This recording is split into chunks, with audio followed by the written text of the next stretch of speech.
থাকতো অভিযোগটি দায়ের করতে এত দেরি হলো কেন?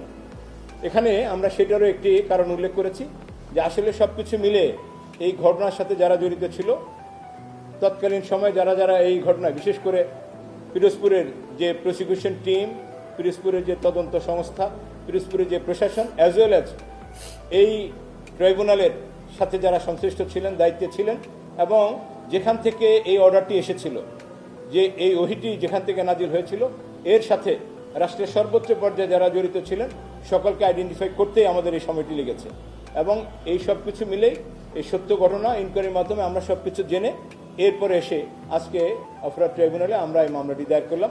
আমরা আশা করছি আমরা এখানে 1 নম্বর আসামি করেছি শেখ হাসিনাকে, যিনি এই রাষ্ট্রযন্ত্রের প্রধান ছিলেন। আমরা সুরেন্দ্র কুমার সিনহা, আপনারা নিশ্চয়ই জানেন, একটি কথা মনে আছে যে এসকেপি কেলেঙ্কারির সময় যে বিষয়টি ছিল যে কোনো একজন বিচারপতিকে, এই ট্রাইব্যুনালের চেয়ারম্যানকে, যাকে আমরা 3 নম্বর আসামি করেছি, যাকে উনি নির্দেশনা দিয়েছিলেন এই ঘটনার সাথে আমরা যেটুকু তথ্যপাত্র পেয়েছি, উনি যেহেতু সরাসরি জড়িত ছিলেন, সুরেন্দ্র কুমার সিনহা সাবেক প্রধান বিচারপতি, তাকে আমরা 2 নম্বর আসামি করেছি। নিজামুল হক নাসিম, যিনি চেয়ারম্যান ছিলেন, তাকে আমরা 3 নম্বর আসামি করেছি। 4 নম্বর আসামি করেছি শফিক আহমেদ সাহেবকে, যিনি এই টোটাল এই মিথ্যা সাক্ষ্য এবং মিথ্যা মামলার মাস্টার মাইন্ড ছিলেন, তাকে করেছি। আমরা কামরুল ইসলাম সাহেবকে করেছি, যিনি ওই সময় আইন প্রতিমন্ত্রী ছিলেন। বিচারপতি এটিএম ফজলে কবির সাহেবকে আমরা আসামি করেছি। আমরা হেলাল উদ্দিন সাহেবকে আসামি করেছি, যিনি এই ঘটনার অন্যতম কুশীলব।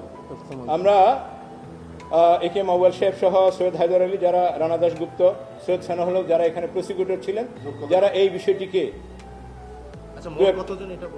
জি আমরা এখানে মোট 32 জনকে আমরা স্পেসিফিক নাম উল্লেখ করেছি। এছাড়াও আসামি যারা আছেন তদন্তে নিশ্চয়ই তাদের নামটি বের হয়ে আসবে। পুলিশ কর্মকর্তারাও আছে? জি, নিজামুল হক নাসিম সাহেব আছেন, উনি 3 নম্বর আসামি হিসেবে আছেন। আইন শৃঙ্খলা বাহিনীর ঊর্ধ্বতন কে আছে? আইন শৃঙ্খলা বাহিনীর ঊর্ধ্বতন কর্মকর্তারা আছেন। আমরা স্পেসিফিকলি সেখানে তদন্ত কর্মকর্তা হেলাল উদ্দিন সাহেব সহ অন্য যারা এখানে ছিলেন, আইন শৃঙ্খলা বাহিনী যারা তাকে এখানে পিক করেছেন, ইলিগালি পিক করেছেন, তাদের নামটা আমরা এখানে দিয়েছি।